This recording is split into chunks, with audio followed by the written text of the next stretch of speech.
Well, let's stretch our brain by continuing to make things simple and go to our next roving reporter for a segment on living proof conversations for entrepreneurs.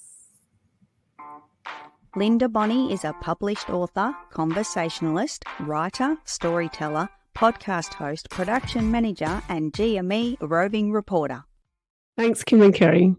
Good morning, entrepreneurs. Today, I'd like to talk about a question which was raised recently in a clubhouse room. And the question was asked about storytelling in a likable way. And our dear friend, Kim, asked the question of, is there a way to tell a story in an unlikable way? And it got me thinking, because it's interesting that we often want to be liked in the way that we're telling a story or having a conversation as entrepreneurs. It feeds into our need to belong. It feeds into our sense of wanting to fit in.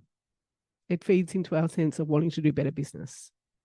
But is there actually a way to tell a story in an unlikable way? And as we discussed further, and as I thought about it more, I think the biggest way that stories come across in an unlikable way for me is when they are perhaps one-sided, when they are not necessarily a conversation, but more of a look at me. Maybe ego-driven is the word that I could use in this circumstance. And conversations and storytelling, I think, go hand in hand. If we are telling a story while having a conversation with them and drawing on their experiences at the same time, it's a win-win for all and a much more memorable experience. So are you telling your stories in a likable way? A question to think about. That's it for now. Back to you, Kim and Kerry. Thank you, Linda. I love her voice. I could just listen to her talk.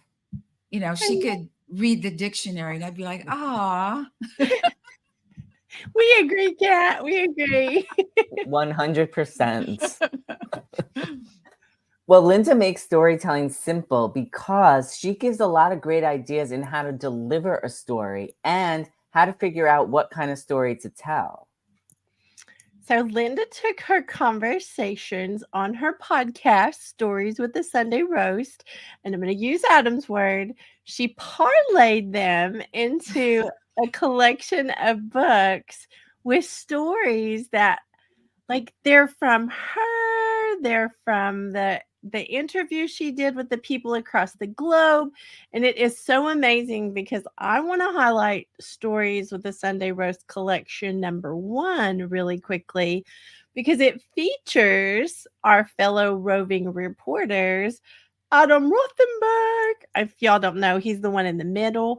Jill Olish, Yvonne Marchese, and Denise Millay, alongside many other incredible humans across the globe. And it's so good.